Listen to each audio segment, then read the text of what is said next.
Hey guys, Sean here at the Gardener Center. So it's the very beginning of our growing season right now. So there's going to be a whole bunch of you getting ready to put annuals and other seasonal flowers into your pots and containers. And when I talk about pots and containers, you know, I'm talking about the big pots on your front steps. I'm talking about your hanging baskets, your window boxes, things like that. So I thought this would be a perfect opportunity to talk about how to do that properly. Now, it may sound silly to a lot of you, because I mean, really, what are you doing? You're taking a pot and you're putting soil in it and you're putting plants in it and you're done. And that works, but a lot of times they can be better, and a lot of times mistakes are made when people are potting up their annuals.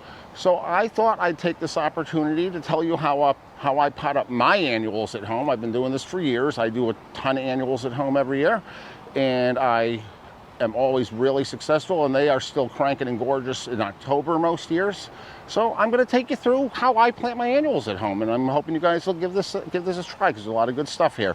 So one of the main mistakes people make when they're doing their annuals is that they try to put too many plants in a pot that's too small. So something to keep in mind is you want to have a big enough vessel, and then you want to be reasonable with the amount of plants that you put in there. Everybody wants the finished look when they're done putting their plants in, but you have to remember, especially right now when it's early in the growing season, is your plants are going to be growing for 4 to 5 months.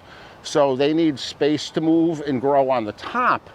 But more importantly, and it's where I'm giving my emphasis today, is they need soil to grow in for 4 to 5 months.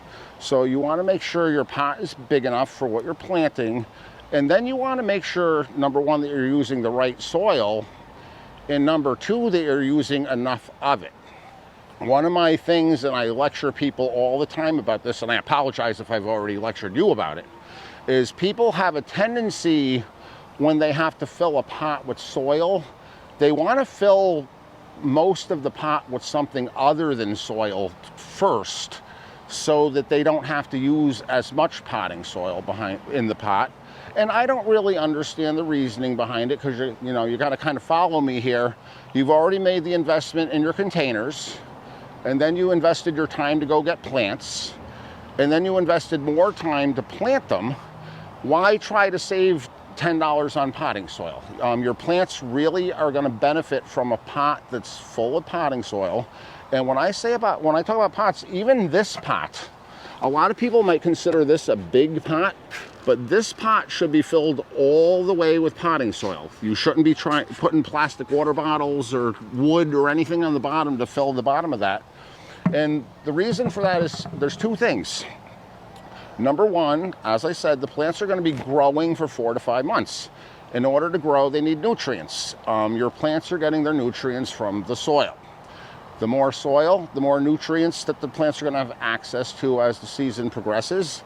And number two, and this is the part that most of you are really going to appreciate, the more soil, the less watering. Especially later on in July and August when it gets really hot, because you got to think about it. If you only fill your pot up this much with soil, by the time we get to the middle or end of July, the plant's roots are going to be occupying all of that soil already. They're going to dry out quickly, especially on those 85, 90 degree days that we get in the middle of the summer. If you put soil in your whole pot, those plants' happy roots are going to be, digging around in there in the hottest part of the summer, and there's always going to be cooler, moist soil down at the bottom of the pot where the roots haven't gotten into yet. So it's going to take a lot of stress off of your plants and you from having to water them all the time. So when you put your pots together, a couple things I want you to keep in mind right now, and it's something that people complain about a lot, is pots that stain their deck, or maybe you have a flagstone patio or that sort of thing, and you set your pots directly on the ground. A good way to solve that problem is with these little pot feet that I have here. And the pot feet are serving two functions. Number one, they're keeping the pot off the ground directly. And number two, they're making it easier for the water to go through the drain hole and get out from under the pot. Water that gets trapped under the pot is what causes staining. So this is a great thing to use, these little pot feet. This happens to be a terracotta setup, but we also have pot feet for cement pots. We have plastic ones in different colors. You can even use little pieces of lumber or scrap wood if you want to and just tuck them under so you don't see them. It's just to create a little space. It'll prevent staining. But number two, it's really going to help with their drainage. A lot of people lose plants to poor drainage and they don't even know it. And again, unless you're growing cactuses, you don't even need to put gravel in the bottom of these pots. It should be all soil. But something that I really like to do at home, I've been doing this trick for years. Everybody's got paper coffee filters at home.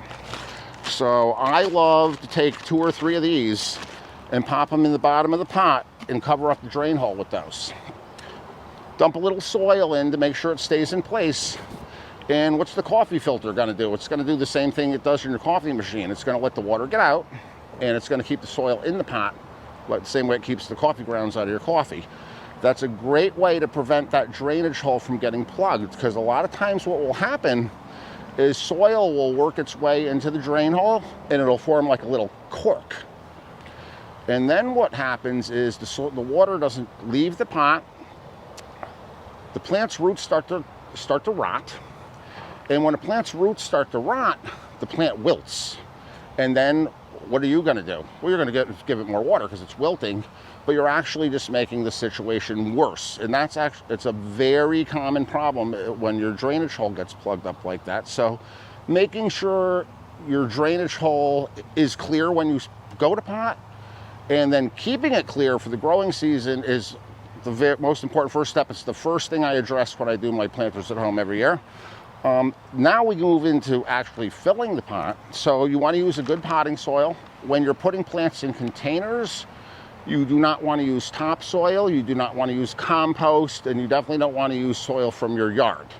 Any kind of soil that's specifically for plants in containers is great. Obviously, we do the Coast of Maine Bar Harbor potting soil. It's the only kind we do here because we love it so much. That's for your containers. And something that I like to do, because remember, again, 4 or 5 months these plants are going to be growing. So I like to fill my pot with a little bit of soil. And then I usually grab a couple handfuls of plant tone from Espoma. A couple handfuls of that goes in, you mix it around. You could also use Osmocote if you want. Osmocote's little time-release pellets. You've probably seen that before. Sprinkle that in as well, but sprinkle it. Put the fertilizer down on the bottom because your plant roots are going to find that later on in the season, in July, August, when they need it. So get that down there in the bottom.